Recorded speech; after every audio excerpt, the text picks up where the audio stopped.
19,000 years of peace.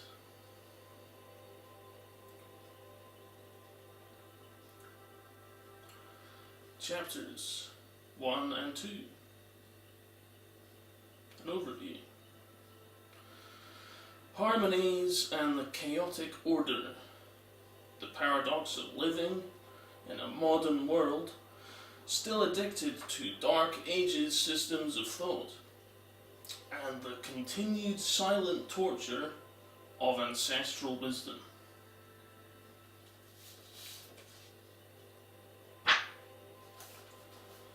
Chapter 1.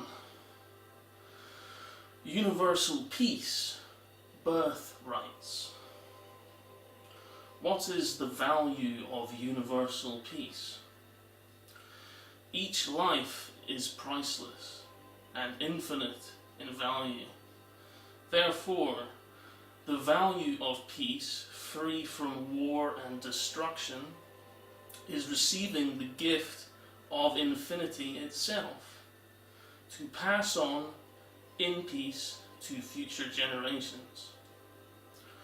For our planet to thrive requires this peace that does not end to manifest, and to this purpose this book is written. Peace is the universal goal of all spiritual paths, and in a state of peace all beings can live with each other based off the values of respect, kindness, caring, and community. Values of our shared home planet. In terms of amounts, this equation has always summed it up nicely to me to express it in terms we are used to as a species living by economic rule. Take the entire population of the Earth, approximately 7 billion fellow humans. Take the entire wealth of the planet and divide by the population, and the answer is at least 1 million per person living today, yet more importantly, infinite in potential. When living in harmony with nature, cosmos, all peoples, tribes. Money is the scaffolding of a moneyless society. When equality prevails, then soon after, money will cease to exist. This includes all resources, lands, structures, the continuing value of the living systems of the earth, of which water is the most prized, as like sunlight, we can't live without it. Based on this value system, we can see each other's value far more clearly. And it gives an overall goal of an abundant planet for all, including all other species and the planet herself. Here is an overview taken from a page of my website that describes the journey we have been through, self-fulfilling, in regard to economy, money supply, of which we are the creator. It is up to us to embody the change we wish to see in the world. The sovereign human being, universal rights of equality. All born on earth are of the royal bloodline of Mother Earth. We live in a divine universe, and it is our responsibility to be guardians of nature and heirs to a clean and abundant planet, and to make sure the next generation inherit a planet of equal or greater sacredness. Origins of money. Currency created for the purpose of trade and exchange, which along the way gets corrupted by the money. Hoarders. Accumulating money for the sole purpose of increasing the individual power of control over others, putting a knot in the idea of giving back in appreciation to complete the infinity loop of energy flow in true community living. an economy of debt. The world as it stands, with vast amounts of debt, both the UK and the USA have more debt than the entire wealth of their economies, without the ability to repay it without borrowing more money due to increasing interest rates, an unacceptable increasing lack of the basic necessities of life for most people of the earth living in poverty, while a few power-hungry elitists get stupidly richer.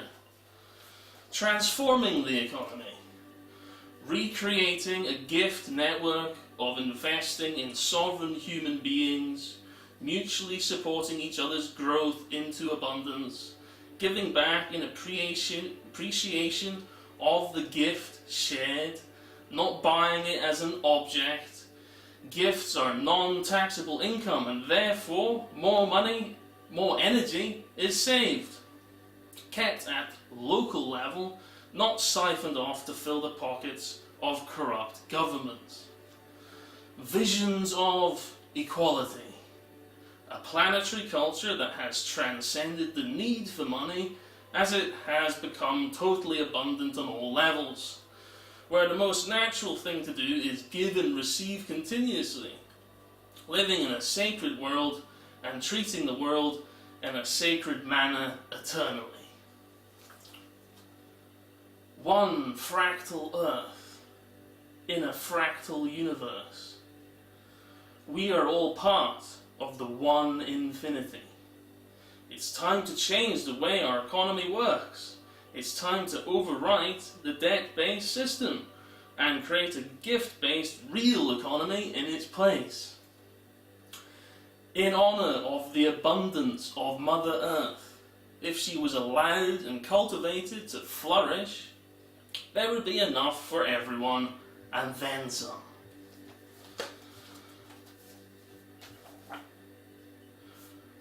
Regarding the Many Feathers Agreement,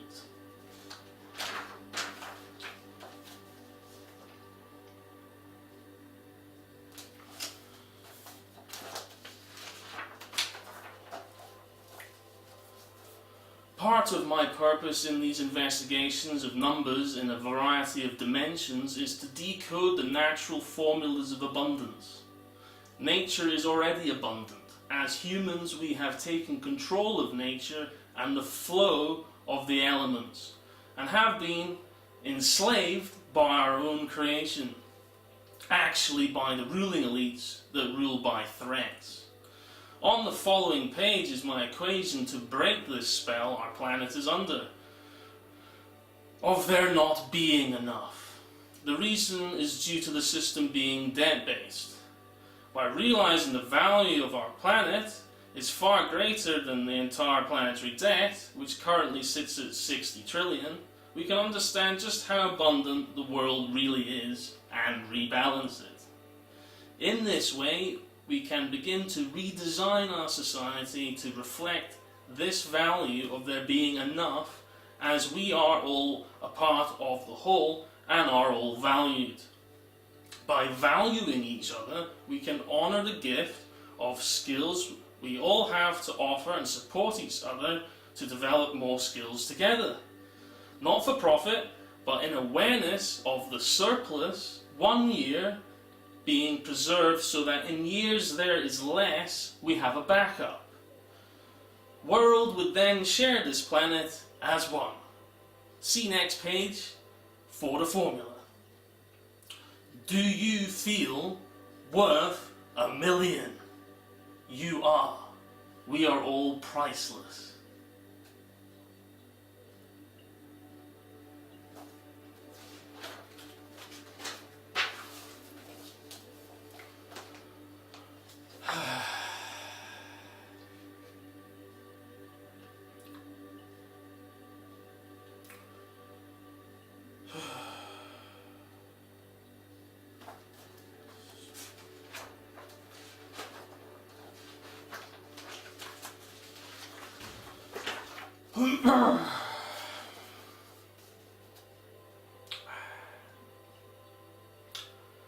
Chapter 2, Shifting Frequencies, Formula. of all the unexamined assumptions and criteria upon which we base and gauge our daily lives as human beings on planet Earth, by far the greatest and most profoundly unquestioned is the instrument and institution known as the Gregorian calendar. Quote of Jose Arguelles.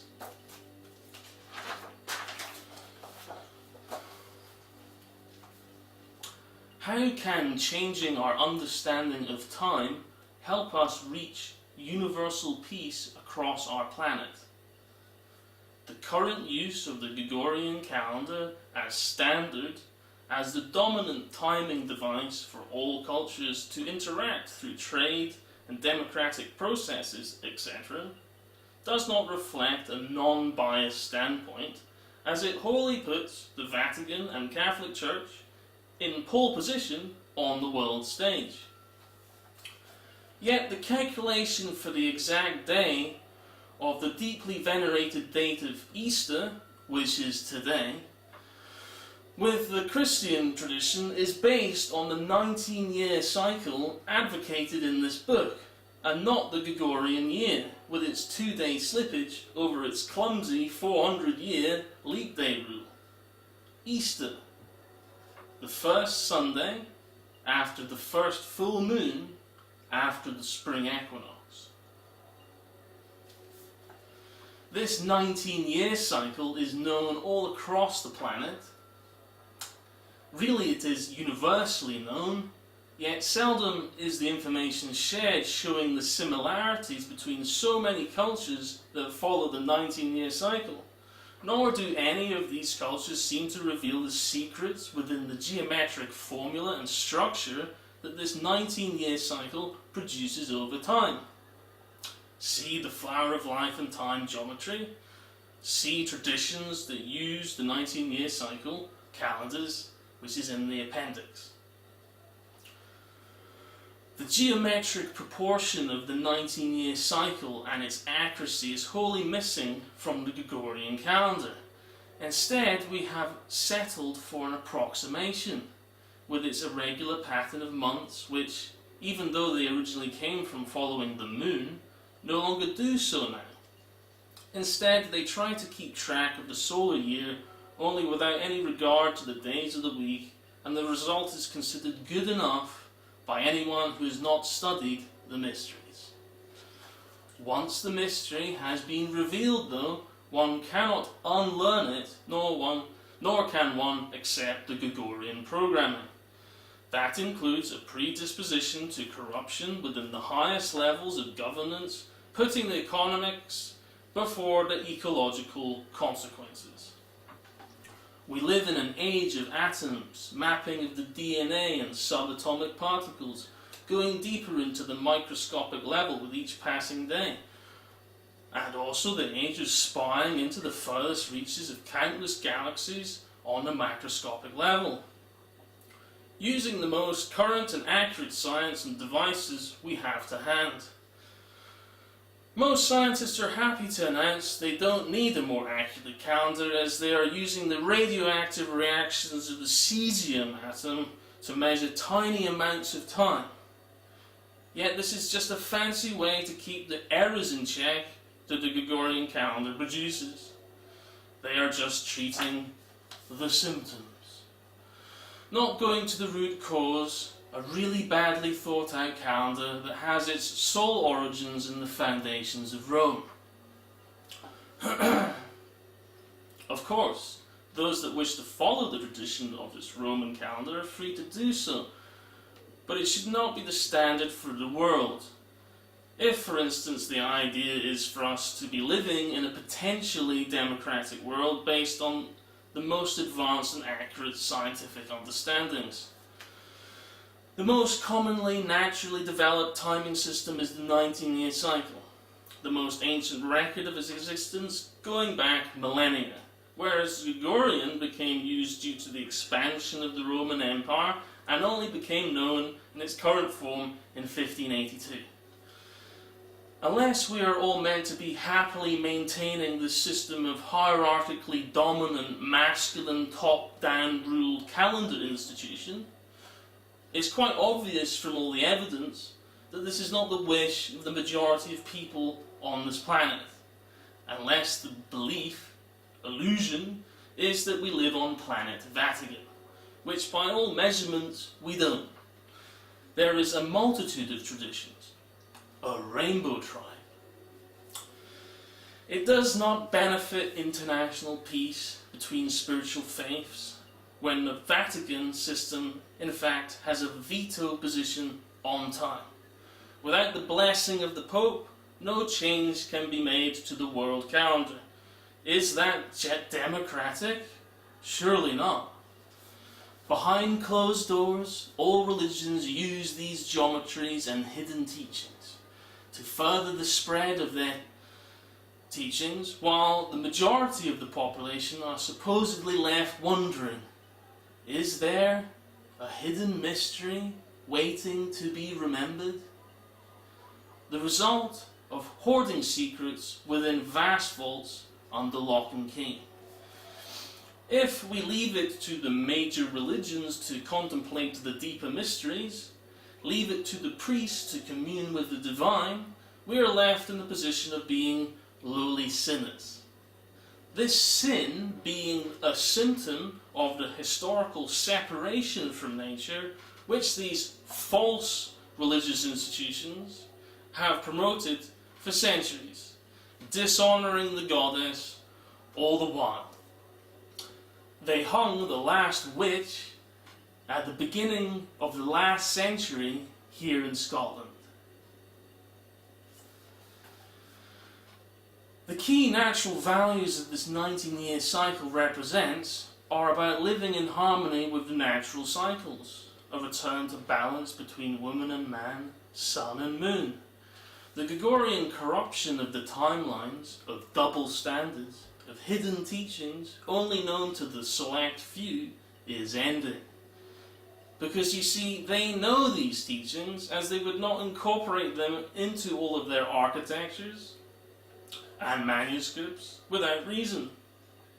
It's all hidden in plain sight, as that is part of their ritual to put it under our noses, yet pretend it's all mumbo-jumbo.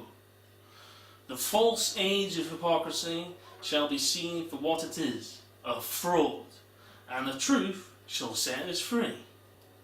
Time shall unfold its true flower to us all.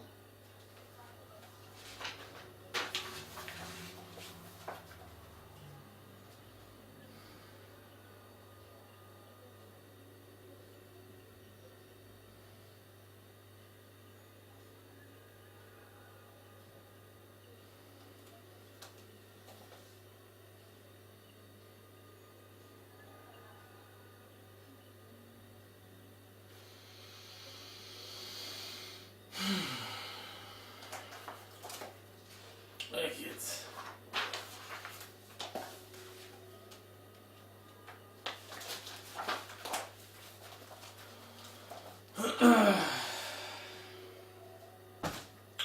That completes this special Easter sermon of the year 2017, April the something or other.